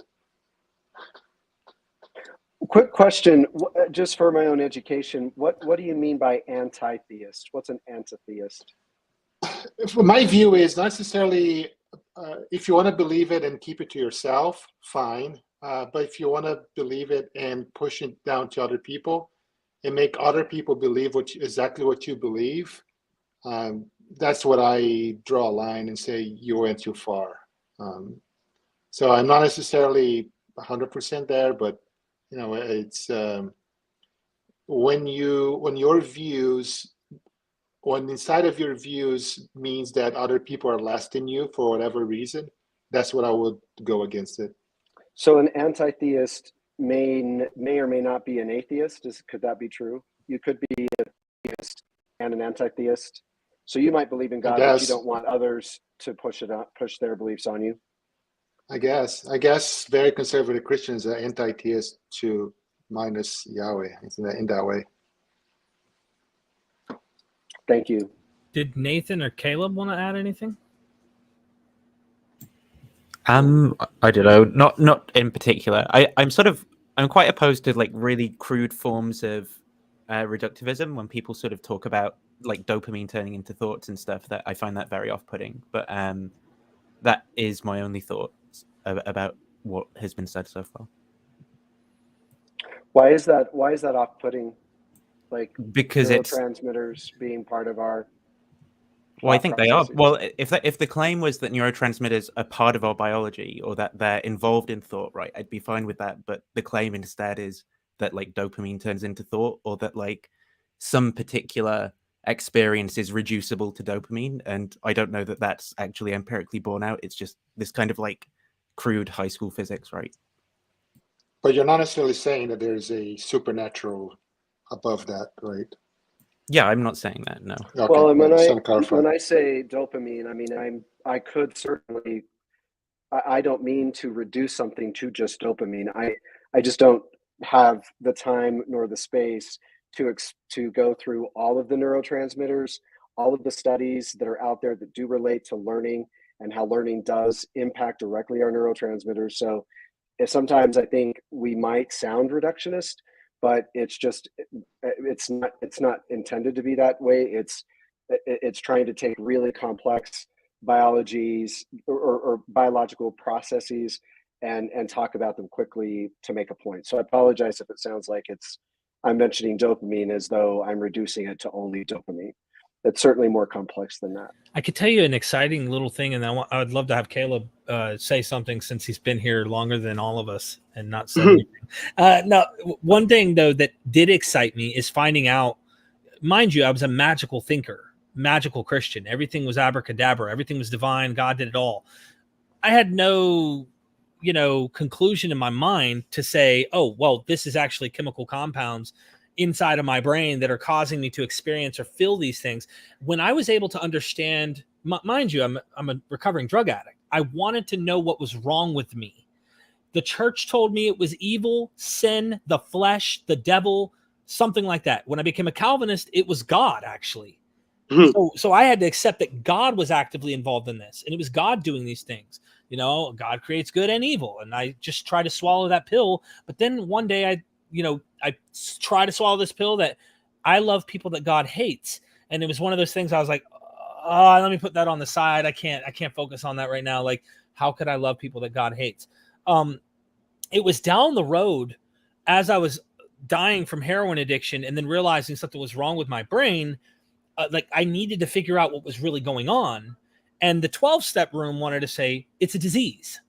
Now, they may have a little bit of a different definition of what they mean by a disease than maybe the medical definition of the term. But they said, look, it's not that you're a bad person.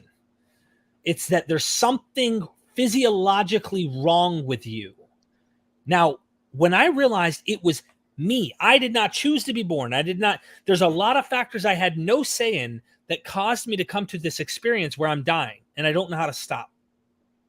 Then I realized the brain, the frontal lobar cortex is kind of disconnected. The neurons aren't firing to the midbrain properly, and that my decision-making process is all jacked up. When I realized it came down to these natural things, it was so relieving and freeing to me to know there was no metaphysical, abracadabra thing going on, that this was something that I could actually fix. It is hard work, but I could fix it. And then I know exactly what you're talking about, Michael, with the music, man.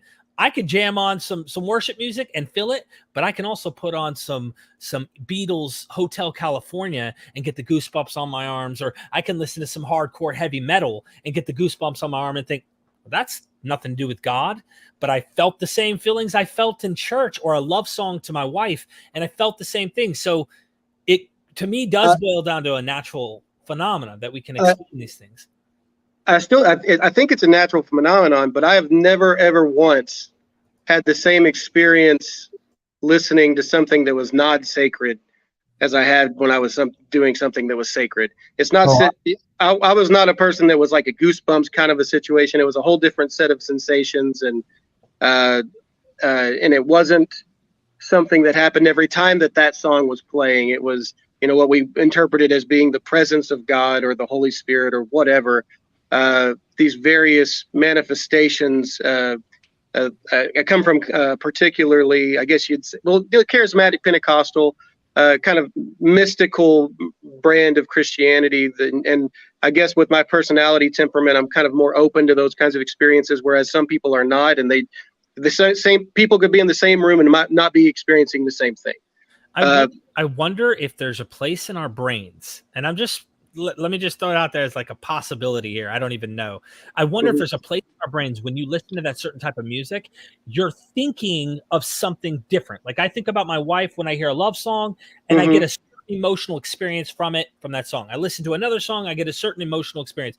I'm wondering if there's a certain emotional experience tapped into you're perceiving in your mind of trying to tap into this beyond comprehension concept that you have in your brain. And that's the experience. It doesn't necessitate that there is something there. No, it doesn't. Your mind is aiming at something like that. I wonder if that's the experience you're getting out of it. Because I know what you're talking about. I have like literally ecstatic moments with music in the church. And I've had those moments where I'm like, this has to be God. And maybe it's all the chemicals Gary's talking about. Well, and I believe that it is.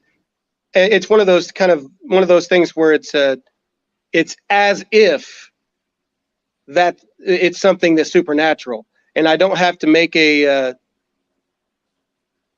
definite statement about whether or not that supernatural thing is what I perceive that it is.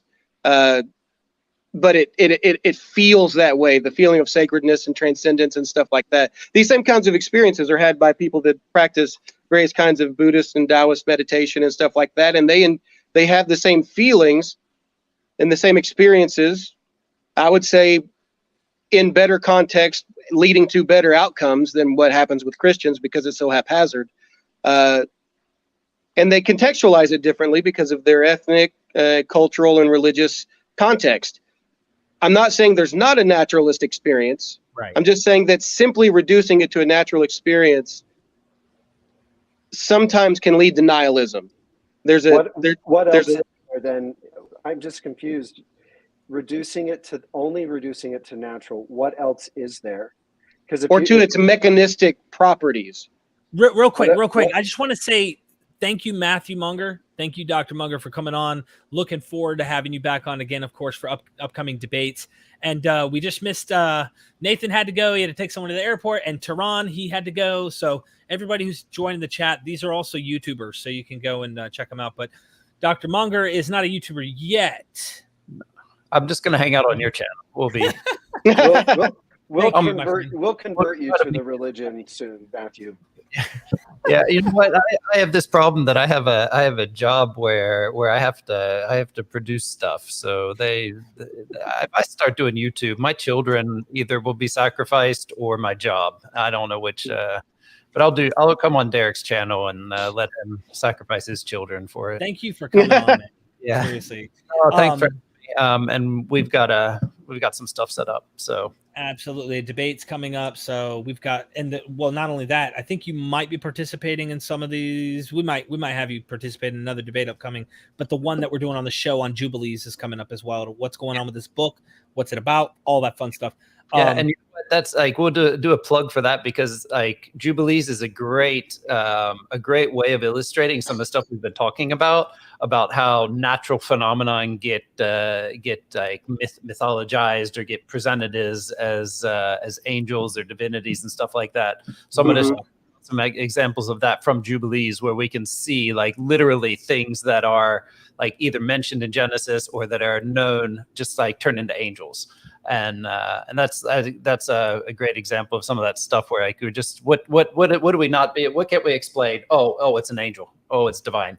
And it's just like, yeah, so there's a lot of cool stuff there. So Thanks, yeah, man. looking forward to it. Well, thank you. You know how to get out? I know how to get out. I'm good at getting out. Awesome, man. We do have a super chat, if I may, and I'd love to have Gary and Michael continue that. But he says, even though I entertain hostility towards religion, thanks to everyone in the panel, and I hope Derek does more of these. Epic to see Nathan here. So Jake K, thank you for the super chat. I don't know about entertaining hostility and what you mean by that definition, but as far as like what I do, maybe you mean like approaching this critically and actually trying to pick apart what's up, what's really going on. I think that's the fun stuff. So, but thank you for the super chat. All right, take the gloves off, go back to bed. No, I'm just kidding.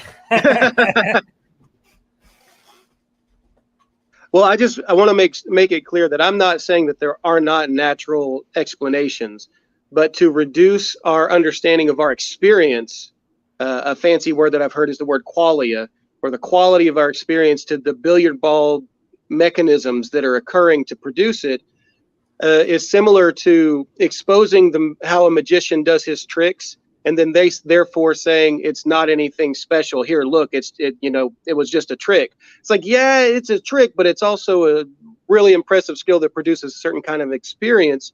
And dopamine definitely is the driver. It's our reward chemical. That's 100% real, but describing the mechanism of a thing is not the same thing as describing how that is experienced and how it should be interpreted socially and culturally.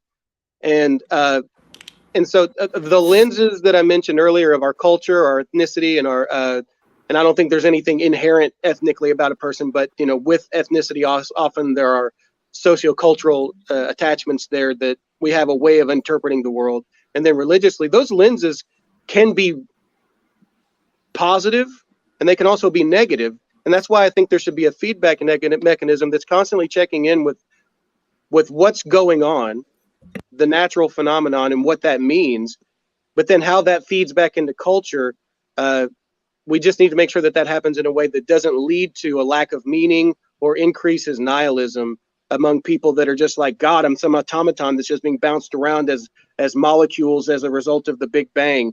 I don't have any sense of independent being, and I have no special sense of meaning. It's wonderful for Derek because he got to find out that there's a way out of his addiction. He's not bound to it. And that's the way that the new information was able to evolve his current position and move forward. And I think that part is positive. It's a two-edged sword was basically my whole point, Gary, was that it's a two-edged sword, and different people of different temperaments may take the same information and go two completely different ways with it, some beneficially, and some of them might become overwhelmed by that idea. Yeah, I just don't see any evidence that that's true in human nature. When we learn, so for example, I don't know how many of you have experienced this before. You might hear someone chewing their gum, and the sound of them chewing their gum makes you irritated, or some sound is irritable to you, or it's inspiring to you. That has actually, through scientific work in genomics, it's been connected to and discovered that it's a gene called 10M2. And it's related to our fight and flight response. Some people have that. They'll have an allele on that gene, and some will not. It's the same thing with lactose intolerance. But that sound, some people could say, well, that was my experience, and I'm special because that was I hear it a certain way, and maybe they don't want to. because they want to feel special. They don't want to believe that it's just a gene that they have, and that there's probably a good portion of the population that have the same gene and are going to have the same experience. I just don't see any evidence in medicine and in science, when we understand these things more and more, that it results in, I think you used the word automatons. The evidence that we have is that it actually results in relieving human suffering. We learn these, and this is what we see throughout scientific history. We typically, when we find this kind of information out, whether it's dopamine or genetic pathways, it doesn't generally, now I'm not saying this is 100% true, like all the time, but most of the time it results in people like Derek who are realizing that there is a mechanical problem and that they can fix it. Now I recognize I may be speaking from a bias, and I'm always open to pushback and feedback. I don't see the evidence that being able to talk mechanistically about the way that our biology works, our genetics work, somehow turns us into automatons that don't have meaning. In fact, what I have found is that when we do understand that, and we can take action to improve our lives so that we have more fulfilling lives, we can find even more meaning, like Derek, who has even found more meaning because he has overcome some significant challenges, and he overcame those things through science and technology. Now he's going to tell a story, right, about how he got there. That story is going to inspire people, and it has. It's inspired a lot of people. The story inspired me, actually. So I think Michael, I don't think you're hitting the same thing. I think Michael is in agreement in a lot of ways. He's not trying. I think we agree. Yeah, I think you guys are more in agreement than disagreement here. I really do. I just think that what Michael's trying to say is we all need a story, and we all need to. Really, a better word to use is almost like we all need kind of a relationship, and that relationship. I found it with myself. You know, I didn't know who the hell I was, and then there came a day when I realized what I was helped me understand who, because I didn't realize I was just this creature on an earth that came to be where I am. I thought I was made in the image of God, and I had these ideas that I'm a fallen creature who needs redemption from something I've never seen, and I experienced through some type of emotion and whatnot, through an occasional worship or trials and tribulation, etc. And for me, it was harmful. While it may be beneficial for some people to become religious to get off drug addiction, for me, it was heading in the other direction that helped me maintain permanent sobriety and not even crave or desire any of it ever again. I don't even want it. It's as far as the east is from the west. Hallelujah. Okay? Hallelujah. No, Gary, I agree 100% with scientific pursuits, medical breakthroughs. It's about how we contextualize it into our everyday lives and our understanding of ourselves.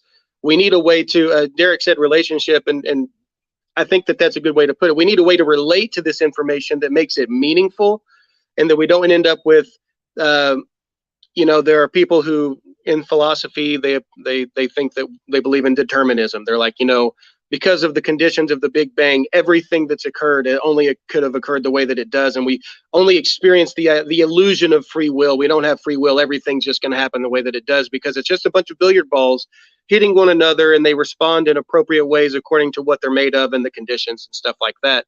And even if that's true, it doesn't change the way that we experience the world as if I have free will. And so if a person drinks that in and they have the wrong temperament, they may go off and think, well, nothing I do matters when it comes to my life choices and how I engage the world. Now, you as a rational person might say, well, that's just silly, but lots of people do it. And we've seen in the last, several decades, especially in the last decade, as a result of, people overemphasizing getting away from traditional values, which I'm post-Christian, but I see the value of the values being a stabilizing force in the society, insofar as they can be redeemed or feedback upon. What traditional values, just so we're all on the same page, what do you mean by traditional? Well, I mean, I would say, just broadly speaking, the Western values that America, by and large, agrees upon. whether or not they're Christian explicitly. For example, what for example, things like, you know, like we talked about with murder, not stealing, marital fidelity, not living promiscuously, you know, treating others with a degree of kindness, you know, aspiring to treating one another treating others the way you would want them to treat you. Enlightenment values coupled with redefined Christian values and stuff like that. These are the things that have kind of driven our society for a while, and it's been very stabilizing. However, it's also had to be amended over and over and over again, and that's the sign of a healthy society, is that it can see, oh, we treat African Americans horribly. That's terrible, and it doesn't actually line up with what we claim we aspired to. And so we shift away from that, and we do our best to try to move forward. What you're trying to say, though, is that understanding that, you know, the very naturalistic side part, you know, understanding naturalism and the mechanics of how we work as humans, and that there are some things we really can't control, like your sexuality. Maybe someone is gay and they are going to be gay throughout their entire lives. So are you saying that because we have a better understanding of those things, we've lost, that's eroding traditional values? No, I'm saying that should inform our values, but just because, okay, that's a perfect example. We can see that homosexuality is no longer what they used to call a preference or a choice. It's not simply a behavior. It's actually an orientation of the being, okay, of the person's physiology. So what that means is that the values that we've had previously in ignorance of that, it's not to be thought of as eroded, but it's amended. We have to integrate this new knowledge into the existing structure instead of going, oh, as many do, this was wrong, therefore the whole system is corrupt, let's just destroy the whole thing. And then we'll try to build something up from the ground up. And it's always better to refurbish an existing successful structure than it is to try to start from scratch.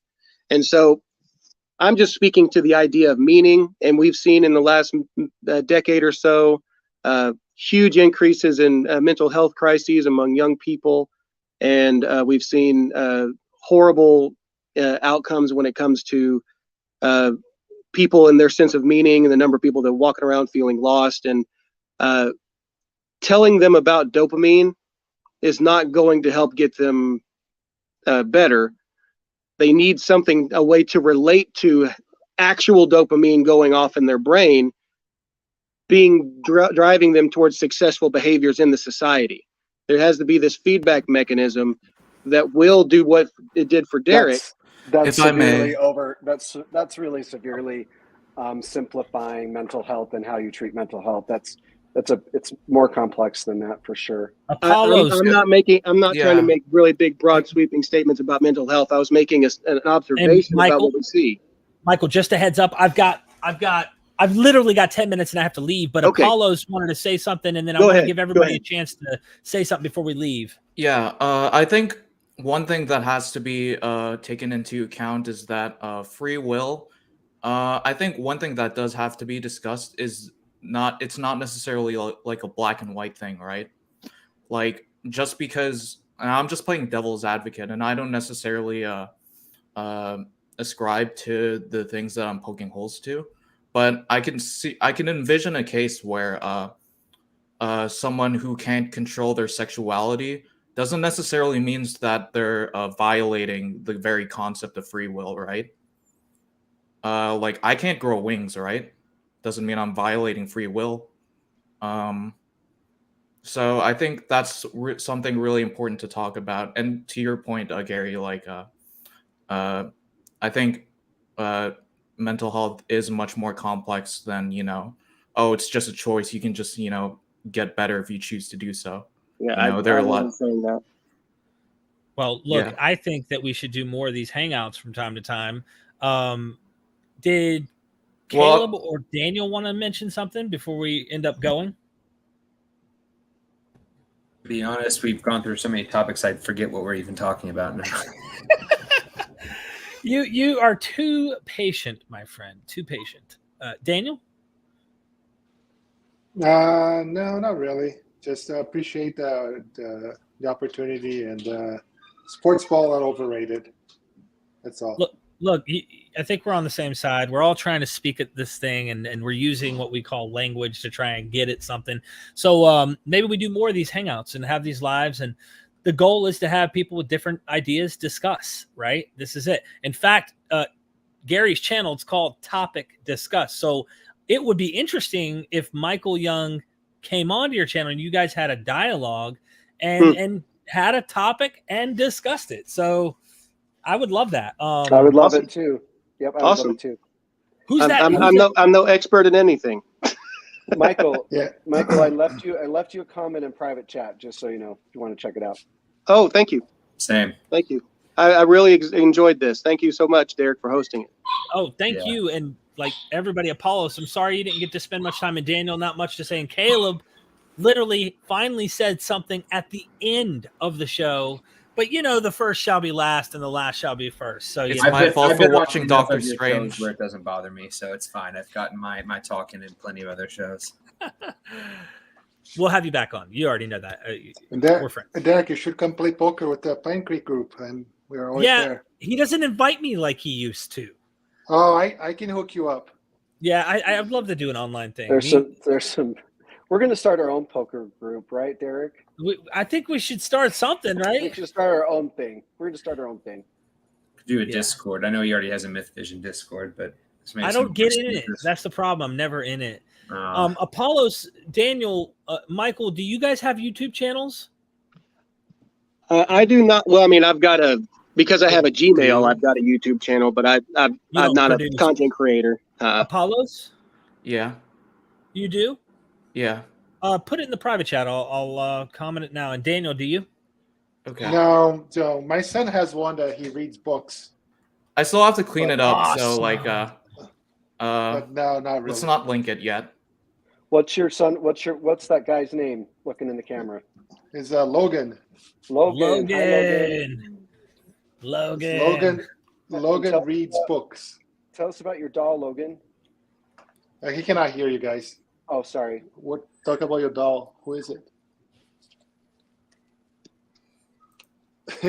He's like, you know who. You have to read his mind.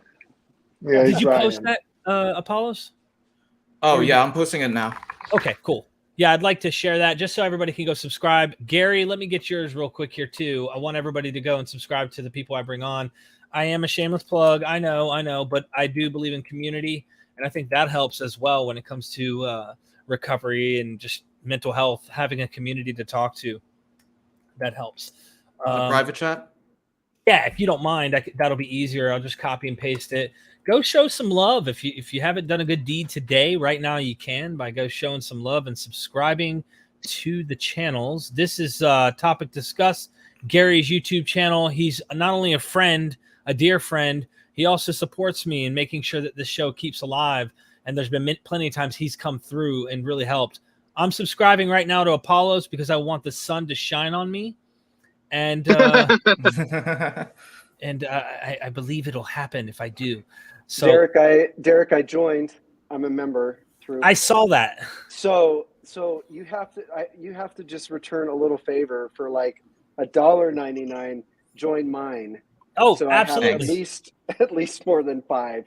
You know I got you. Not only that, I owe you an emoji because the level you joined at, I owe you a custom emoji, which me and my wife are going to create. So let me know if you want a brain or you want some molecular compounds, or do you want? I'm just kidding.